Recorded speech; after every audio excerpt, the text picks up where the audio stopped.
Today, we're going to tackle a question that totally flips our whole idea of art right on its head. It's a simple question, but believe me, it changes absolutely everything. So right off the bat, you see this on the screen. Wer ist Kunst?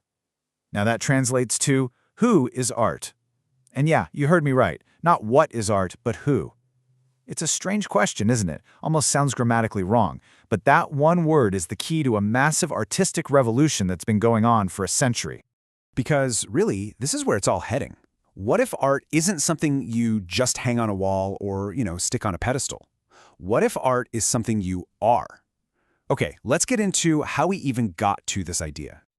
To even begin to wrap our heads around a person being art, we've got to go back in time. We have to go to the exact moment an ordinary, everyday object completely shattered the art world. This is ground zero. This is Marcel Duchamp. Back in the early 20th century, he did something wild. He took regular stuff, a bottle rack, a bicycle wheel, even a urinal, and just declared them to be art. He called them ready-mades. And people, well, they were confused. A lot of them were pretty angry. But it was too late. A huge idea had just been let out of its cage. So the whole point of the ready-made wasn't about skill or making something beautiful. The art part wasn't in the object itself. It was in the artist's idea. Duchamp basically said, look, by choosing this thing and putting it in a gallery, I'm forcing you to see it differently. The real transformation, the real art, was happening inside our own heads. And this is the absolute game changer. Duchamp freed art from the paintbrush and the chisel. For the very first time, a work of art could be a pure concept, just an idea. And that simple, totally radical thought blew the doors open for everything that happened next. So where do you go from there? If any old objects can become art just because an artist says so, well, some artists started asking a pretty logical question. What's the most readily available object of all?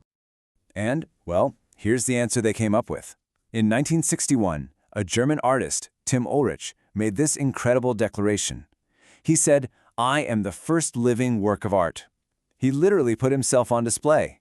His entire life became his art form. He just took Duchamp's idea to its logical next step and applied it to himself. And this chart really lays out the evolution perfectly. With the ready-made, the object is the art. It's chosen by the artist, and the gallery acts as its frame. But for Ulrichs and other artists doing living sculptures, the person is the art.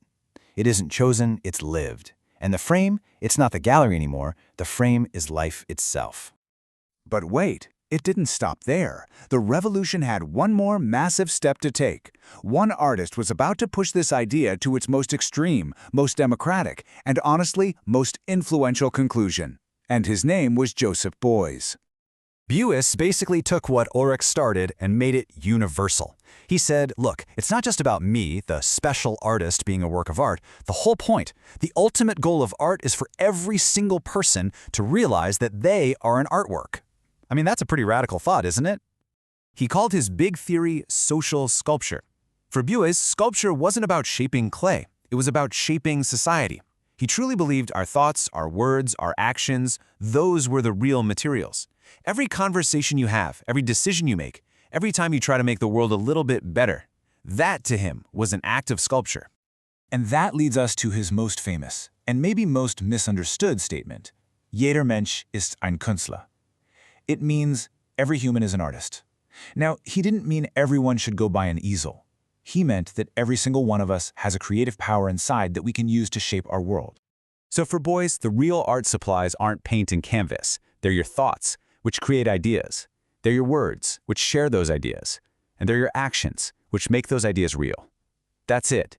That's the creative toolkit every single one of us has. So, is this all just some dusty old idea from the last century? No way. These concepts are alive and kicking, and they're still pushing boundaries in some pretty provocative ways right now. Check out the Joblin Factory Project. They've grabbed Beuys' slogan, "Every human is art," and basically turned it into a brand. They're spreading the idea everywhere, on t-shirts, in online stores, you name it. And they take it to some really jarring places. I mean, here we see so-called meat bags and a flesh phone.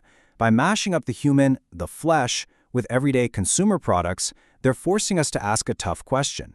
If we are art, are we also just a product for sale?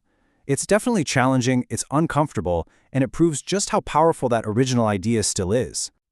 So what this really shows us is that the questions Duchamp, Ulrichs, and Beuys started asking are far from over. They're still lighting a fire under new artists, pushing them to provoke us and to challenge the way we see ourselves and our world. Okay, so after that wild ride through art history, let's bring it all the way back to that very first question. Who is art? And more importantly, what does any of this mean for you?